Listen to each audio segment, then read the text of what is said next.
And y'all ready? Yes, sir. Let's do it. All right, we're going live in 3, 2, 1. What's going on, everyone? Travis Brown with the Eagle. I'm here with just an all-star team of football pontificators. We got Robert Cessna with the Eagle, veteran reporter reporting on all things A&M. We got Alex Miller with the Eagle, twisting and tweaking in the background with a plethora of sports knowledge. But we also have Tyler Horka out there covering Mississippi State for the Clarion-Ledger. No, I just forgot. Clarion-Ledger? You got it. That's right. Okay. I have my notes in front of me. Great. He's out there covering the Pirate, covering I know Thies is laughing at me over there. Covering the Pirate, covering Starkville, all the goings-ons out there. Thanks for coming back and joining us again for one of these things, man. Yeah, I appreciate you guys having me. I guess you told me before we got on here I'm the first returning guest, so I hope I don't mess this one up. Listen, it's only gold when we have Tyler Horka on here. So we're heading into this big matchup, A&M-Mississippi State at Starkville this weekend. What's some of the just overarching first headlines that pop into your mind about what you're interested in this matchup? Well, I think everybody around here wants to know if Mike Leach can attack his own defense, and it's crazy that Arkansas, of all teams, leave it to Arkansas to be the one to kind of put the blueprint out there for how to slow down Mike Leach's air raid offense. So Kentucky did the same thing. But what you're going to see A&M do a lot, I think A&M is going to copy both of those teams, is rush 3, drop 8 into coverage, and make the quarterback, whether it's KJ Costello or Will Rogers, make a pass, because Arkansas and Kentucky both have given Mississippi State everything they could ever ask for underneath, with shallow crossing routes, slants, little dump offs to the running backs in the flats. And Mississippi State has completed tons of passes in the last 2 weeks. I think it was 43 against Arkansas and then 45 between Costello and Rogers against Kentucky. But for what? I think the yards per attempt is somewhere below 4 yards, which if that was their season average, that'd be the worst in FBS football right now. So the biggest storyline to me is whether or not Mike Leach can turn it around. But then, of course, you have to worry about the other side of the ball. And Kellen Mond's playing really good football right now. And it may not matter what Mississippi State's offense looks like if he keeps doing what he's been doing. Yeah, I was wondering, Tyler, with Leach coming out sounding like he might go ahead and make a lot of changes, has he threatened to take you out of the press box? I just wonder if his rant, extended to you. No, I am curious. He's infamous for these blow-ups on reporters. We saw it at Texas Tech. We saw it at Washington State. It hasn't happened to anyone here at Mississippi State yet, but if losses keep mounting, he's bound to go off on somebody. I just hope it's not me. Hey, you were there days after an appendectomy to welcome him to Starkville. So you got to be last on the pecking order, right? I have to have some brownie points of some sort. but now getting to the seriousness, do you expect a lot of personnel changes in the starting lineup for the Bulldogs? I don't really see where they could go very many different directions. I know the offensive line, I mentioned the 3-man defensive fronts that they've been facing. Somehow the offensive line is losing 5-on-3 way too many times. And KJ Costello's gotten a bad rap for all these interceptions he's thrown. I think it's 9 on the season now and 7 in the last 2 games. But you can't do much when your offensive line can't pick up 3 guys and you're getting hurried and hit and pressured all the time. So if anything, I think he might try to work in some offensive linemen that we didn't expect to see this early in the season, just to, you got to protect your quarterback, especially in the air raid offense, and they're not doing it right now. So maybe look for some different offensive linemen to come in and try to change that. Yeah. What have you seen so far from KJ Costello? Because he's a guy that is leading the country in completions, but also seems to kind of be on the hot seat for the amount of turnovers that have happened. What is the story of KJ Costello been so far at Mississippi State through the games that you've seen? I don't really know if it's been a quicker rise and fall for any quarterback anywhere, from setting the SEC passing record against LSU with 623 yards to the past 2 weeks, having 1 touchdown and 7 interceptions. It's been a crazy story arc, and it feels like it's already reaching kind of the bottom of the mountain, because he did get replaced by Will Rogers in the last game for, I don't know, maybe 3, 4, maybe 5, a handful of series. But Rogers also came in and threw 2 interceptions as well. So at some point you have to point your finger at the offense as a whole and not at the quarterback, because let's face it, I mean, he was a very good quarterback at Stanford, a very efficient quarterback. He threw a lot of touchdown passes there and not many interceptions. So the fact that no matter who's come in, Costello or Rogers, and the team is still throwing interceptions says a lot more about Mississippi State in general, I think, than it does about Costello himself. But, I mean, if you're not getting it done with, like I said, a graduate senior who's seen a lot of Power 5 football, and the same thing is happening when you throw in a true freshman, I mean, what more can what other direction can you go? And then how frustrating is it to be Kylin Hill right now, who was a guy that everyone touted as maybe being the best running back returning in the SEC this year. And while he has been very effective in the pass game and has racked up the receiving yards, I think only has like 50-something rushing yards in 3 games so far. So if you have this blueprint where you just shut down the passing game and in zone coverage, and you have to lean on him, how frustrating it that he doesn't seem to have the tools to be able to necessarily do what he to prove what he the kind of running back he is around him. Yeah, and even when he gets involved in the passing game with that zone defense, with 8 guys dropping back, his average reception is catching it maybe 3 or 4 yards beyond the line of scrimmage. And for some reason, they can't get him in too much of space, even with all the guys dropping back. So he'll catch the ball, and then he'll turn and look, and all of a sudden all 8 of those guys are converging on him. Next thing you know, it's only a 5 or 6 yard catch, and it's kind of been rinse repeat on that. I think he had 15 catches for 79 yards against Kentucky. If Kylin Hill is getting 15 catches, you'd think he's going over 100 yards just based on what he can do in space. But that's what these defenses have been doing, man. It's just locking down even Kylin Hill, the most skilled of players on that offense. And then you talk about the running game. He only has 15 carries all year. He's used to getting 15 or 20 a game. I mean, he led the SEC in rushing last year with 1,300, almost 1,400 yards. So it's kind of been a 180 for him. I know he was really excited going into the year because he felt like this offense was going to be able to allow him to do some things that he hadn't done with Joe Moorhead or Dan Mullen. And, yeah, he is catching a lot of passes, but he's not really making the most of them. And like that about KJ Costello, I think that says more about Mississippi State's offense sputtering in general than it does about talented players like Costello or Hill, because those guys have track records that they've done it at this level, but kind of nobody's doing it in Mississippi State's offense right now. What about flipping the other side, kind of surprising numbers by Mississippi State's defense? A, did you see that coming? And who are the players that maybe you haven't heard of that have had a solid 3 games? Yeah, absolutely not. I did not see this coming, but maybe we should have, because when you look at Mississippi State's front, Errol Thompson is a guy who 2 years ago was one of the best linebackers in SEC football. Kind of had a down year last year, but he's back to playing at a really high level. On the line, Kobe Jones, Marquise Spencer, those are 2 seniors who were all over Terry Wilson in this most recent game. Terry Wilson can do a lot of things, especially with his feet, but they made him look really average. Nathan Pickering's another guy on the defensive line, a really highly recruited player, 4 or 5 star, depending on who you ask, and he was really good against Kentucky. But I think overall it's just been a collective effort of buying into defensive coordinator Zach Arnett's scheme. Zach Arnett, a guy coming from San Diego State, he had the Aztecs playing really well defensively while he was there, and you can kind of see it here.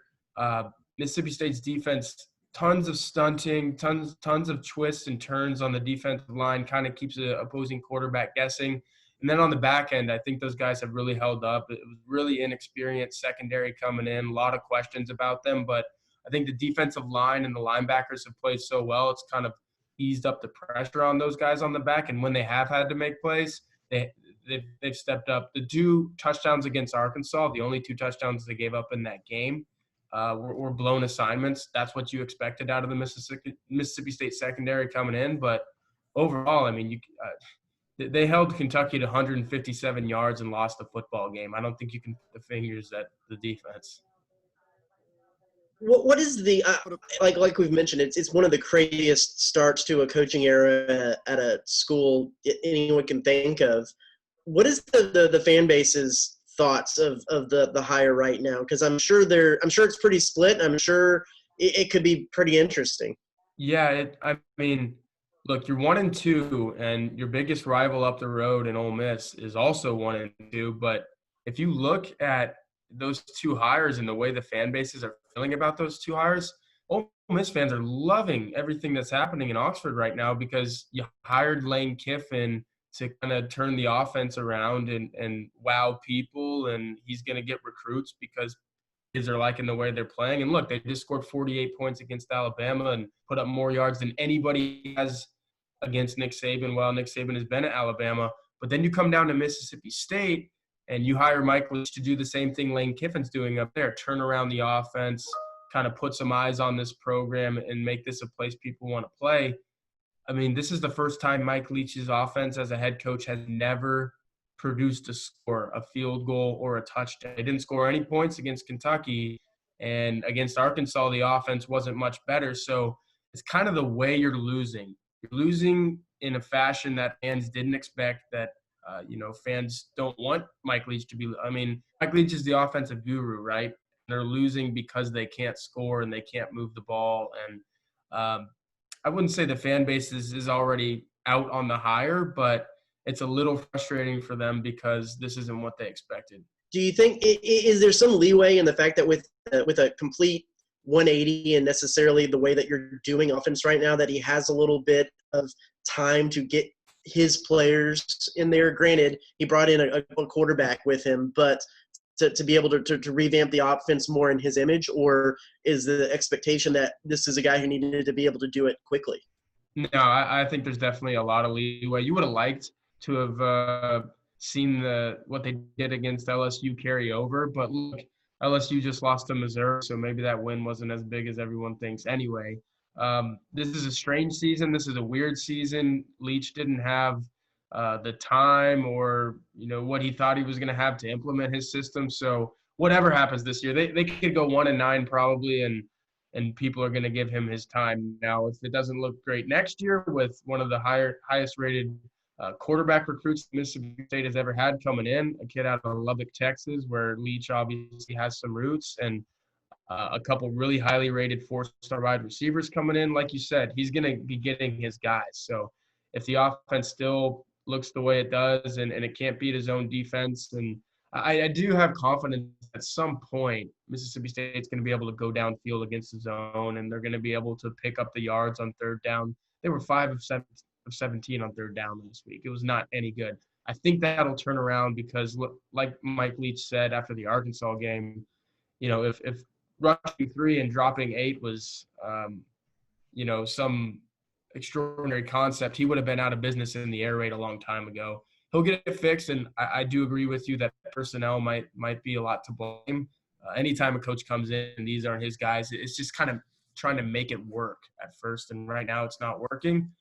But you hire Mike Leach to make it work in the future, and that's the hope. And what has Mike Leach's demeanor been after the LSU victory when he was getting all the national call-in shows, what have you? How's he been the last 2 weeks after the loss? Yeah, it's funny. I guess on the field after the LSU game, he made that snide remark that he couldn't schedule the Patriots or the Packers or anybody like that, so he had to settle for playing LSU. I don't know if he wants to play anybody like the Patriots or Packers right now. They definitely wouldn't score any points, but he's been surprisingly calm. I think it's a guy that's been around for 20 years, and he understands that. And he just said it yesterday. He was like, I think people want success right away and want it to happen now, but that's not always the case. And maybe beating LSU in week 1 was not the best thing that could have happened because it puts more pressure on you. And you throw for 623 yards and people are like, all right, we're going to do that every week.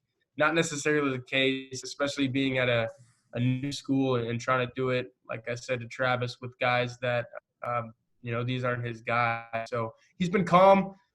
You can tell he's probably a little frustrated, but who wouldn't be after starting 1-2 and not putting any offensive points on the board in the last game? He's noted for doing strange things. For example, Washington State, he walked from the house every day to his office. Any strange things he's done so far that you've seen at Mississippi State, whether to relate to the fans or the players, just any Mike Leachisms so far that you picked up on? Well, I'm surprised he doesn't have a deal with Coke by now, because and maybe he does and they just haven't advertised it well enough, but after every single press conference, there's just a bottle of Coke sitting on his podium, and he'll have a witty remark. A lot of times I'm already turning off the recorder and I wish I hadn't, because he'll start walking away from the podium and he'll pick up the Coke. And I think best witty comment he's made is he was talking about the cardboard cutouts in the stands and how weird that is. And it's kind of like an episode of Twilight Zone. And he picked up the Coke and he said, "You guys might as well drink some Coke right now, because it won't be long before we're drinking fake Coke, like the fake fans in the stands. Enjoy it while you can," type thing. And he's a character.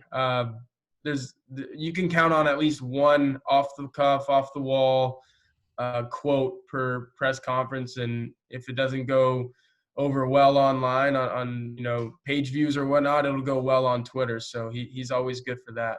He had a lot to say this week. I mean, of course, he with his time at Texas Tech, he had a lot of run-ins with A&M, SMU, A&M. Yeah. What was some of the things he had to say about A&M, his time playing against them? I know I saw you tweeting out some different things about that history. Yeah, actually, during the whole coronavirus shutdown thing, I had a lot of time to do some reading, and I read his book. I don't know if any of y'all have Swing Your Sword.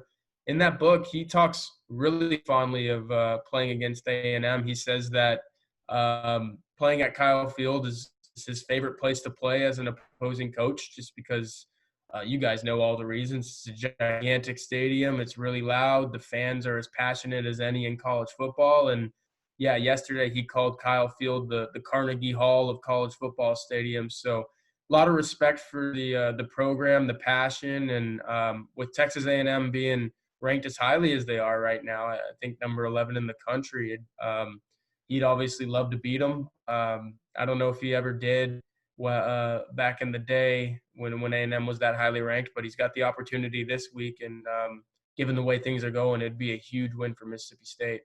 See, so I want to break from our interview-style tradition here, kind of pitch a question to you. I know it was before my time covering here. What are some of your reflections of those Texas Tech teams and Mike Leach playing the Aggies?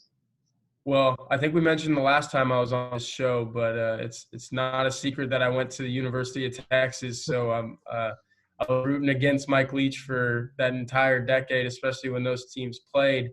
And if I'm not mistaken, he only beat Texas once, maybe twice, but everybody knows the one that I am talking about in 2008 with Michael Crabtree breaking free from Earl Thomas down the sideline and running in the end zone, and the fans came onto the field with 1 second left, and then they had to get him all off the sideline. I think that might be one of the only plays in college football history where you have more fans on the field than in the stands for the last play. I guess it was a kick, and Texas didn't score, obviously, but then they rushed the field a second time, and I don't know, I think I was in 6th or 7th grade, and my heart was broken. So I haven't told Mike Leach that he broke one of the reporters who now covers him heart way back a dozen years ago, but I'm sure there'll be a time for me to tell him.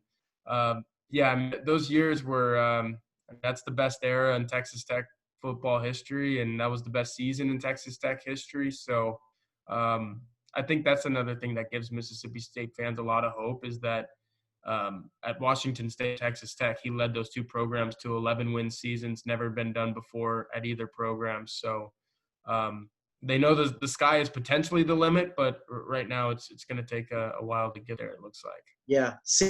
What are some of your memories of Texas Tech coming to A&M with Mike Leach at the helm? Well, just because the fact is, Aggies for years hated the Red Raiders, and then to come in and Leach to do what he did, embrace, so to speak, all the A&M traditions. He loves the core. He loves all that. So here's a guy that loves all that, and he comes in and beat A&M. You think of the 48-47 game with the missed extra points. You think about all the times he beat A&M, and he had a way of complimenting A&M the whole week and then just find a way to beat A&M. And, of course, A&M, a lot of times they wanted to, RC got criticized at times for not having a great offense, and then you get beat by a guy with Leach that has a great offense. And then, you come through with Franchione and what have you.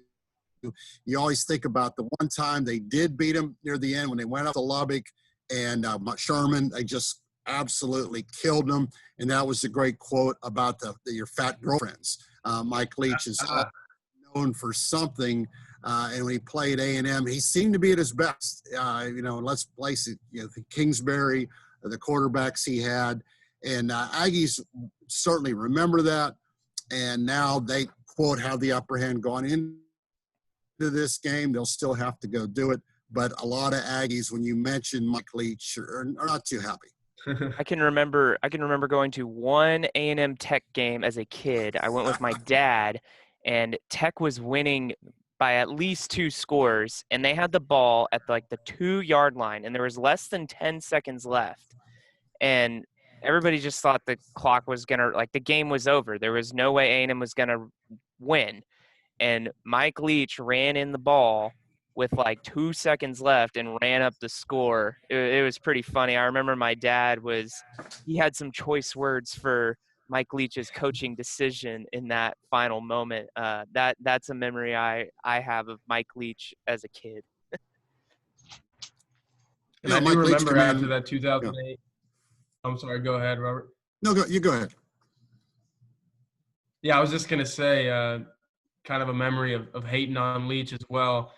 College game day came to Texas the very next year after the 2008 upset. And I remember going with my dad and my uncle and my older brother, and we were there, and all we wanted so badly was just to win. I think Texas was number 1 or 2 in the nation, and they went to the national championship game the next year, and Texas Tech was down. They were supposed to beat them, but we were all still so nervous, and we were like, this guy, man, if we lose to him again, I don't know if I'm going to be able to sleep tonight or the rest of the college football season. And I think they won Texas won by 10, but it was still scary, man. Mike Leach coached teams. They can come up and get you at any time. Yeah, Mike Leach is just great for the conference, just like Kiffin. You already got Saban. You bring Jimbo in, a national championship. You think of the West and what Pittman has done. No one know who the heck Pittman was, but he keeps coaching like that.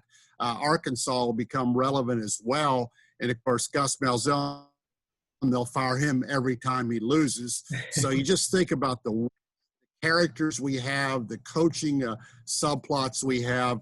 It's great every week. Like this week, you got Jimbo against Mike Leach. Wow. I mean, in Starkville, of all places, Stark Vegas. Yeah. I'm curious to close maybe with this. Starkville, one of the best atmospheres in college football with the cowbells. You bring your earplugs and your Advil. What has it been like at reduced capacity with I know one of our other reporter guys around here joked that it'll be just as loud because everyone's going to bring 2 cowbells. What's the atmosphere been like? It's loud. It's still really loud. And you mentioned the earplugs. I was looking down press row and seeing the opposing beat writers to see if they have their earplugs, and a lot of them did. I mean, face it, those are artificial noise makers, and clanging metal against the little BB balls or whatever is in there. It's loud no matter how many are in there. And it's kind of weird that 15,000 cowbells, maybe it's 30,000, like you said, maybe they are bringing 2 per person, but it still sounds like 60 to me. It still sounds like 60,000. So if any road environment still kind of has the same feel and the same kind of, just kind of threatening, menacing feel to it for an opposing team. It's this one. So we'll see if it plays a difference. It didn't for Arkansas. But I went back and looked, and I guess Starkville's a place that Texas A&M hasn't won since 2012, I think. So I don't know if it's in the Aggies' heads, but playing at home against Texas A&M has been good to Mississippi State in the past. Cease, you got anything else? He said it all. We need to bring him back again. There you go. For a third time. Hey, let's go to the horn. I know the spread this week is 6 points in favor of Aggies. Does Mississippi State cover the spread? Let's start with Alex. Ooh. I'm going to say no, just because of how Mississippi State played last week. And given A&M beat Florida, it's hard to think that Mississippi State's going to have that big a turnaround. But I do think Mississippi State's going to hang around and give A&M grief, because A&M's been really bad defending the pass. It sounds like Mississippi State, they're going to try and switch things up, however that looks. But I do think A&M can beat Mississippi State by more than 6 points. Cease, what do you think?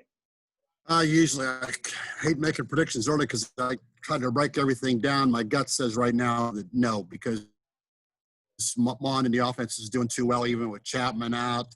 I think Tyler hit on the nail on the head when maybe LSU's not that great. Not that anytime you beat LSU in LSU, but I would think that the troubles we're seeing with Mike Leach is the fact he didn't have spring training. He didn't get a chance to go. He's changing his offense.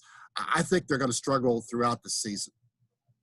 I'm going to go ahead and say no, they don't too. It'll be interesting to look at the secondary, because Mike Elko, A&M's defensive coordinator, is really big on playing man defense in the secondary. I mean, it's pretty much a play. So he's going to have to incorporate a little bit more zone, you would think, if that's the blueprint.